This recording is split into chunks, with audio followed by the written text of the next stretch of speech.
ఈరోజు భారతదేశం చైనా మధ్య కొంతవరకు సంబంధాలు మెరుగుపడడం జరుగుతుంది.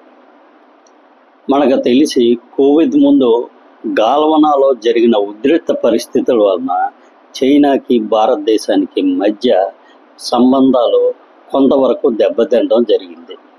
దీని తరువాత వెంటనే కోవిడ్ రావడం, ఆ కోవిడ్ తరువాత పూర్తిగా మన చైనాకి భారతదేశానికి మధ్య విమాన సర్వీసులు ఆగిపోవడం, ఈ రోజు వరకు అవి పునరుద్ధరించడం జరగలేదు. అంటే దాదాపు 5 సంవత్సరాలుగా భారతదేశానికి చైనాకి మధ్య డైరెక్ట్గా విమాన సర్వీసులు అనేవి లేవు. ఇది గాల్వనా ఉద్రిక్త పరిస్థితులు, తర్వాత కోవిడ్, తర్వాత భారతదేశం చైనా మధ్య జరిగిన కొన్ని అనవసరమైన విషయాల వల్ల కొంతవరకు ఇది డిలే జరిగింది.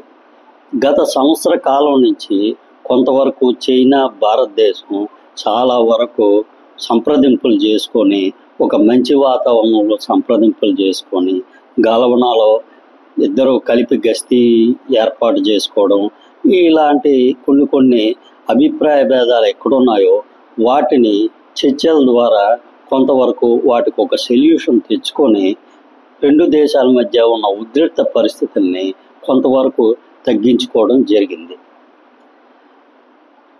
దీనివలన ఈ రెండు దేశాల మధ్య డైరెక్ట్గా విమాన సర్వీసులు మొదలు పెడదామని రెండు దేశాలు ఒక అంగీకారానికి వచ్చినట్టు తెలుస్తుంది. ఇదే నిజమైతే దాదాపు 5 సంవత్సరాల తర్వాత, అంటే కోవిడ్ వచ్చిన తరువాత డైరెక్ట్గా భారతదేశం నుంచి చైనాకి, చైనా నుంచి భారతదేశానికి విమాన సర్వీసులు మొదలవడం ఇదే అవుతుంది.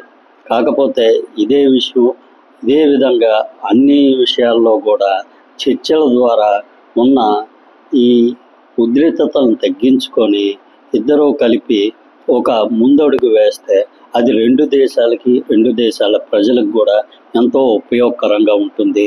అదేవిధంగా మన భారతదేశం కూడా చర్చల ద్వారానే ఏ విధమైన ప్రాబ్లమ్స్ అయినా సాల్వ్ చేసుకోవచ్చు అనే ఒక విదేశాంగ విధానం అనే దాన్ని చాలా స్ట్రిక్ట్గా మెయింటైన్ చేయడం జరుగుతుంది. కాబట్టి ఈ విషయంలో మరింత ముందడుగులు పడి భారత్ చైనా సంబంధాలు మరింత అభివృద్ధి చెందుతాయని ఆశిద్దాం. ఈ కంటెంట్ మీకు నచ్చినట్లయితే ఈ ఛానల్ సబ్స్క్రైబ్ చేసుకోండి. ఈ ఛానల్ అభివృద్ధికి మీకు తగ్గ సహాయం చేస్తారని ఆశిస్తున్నాం. Thank you.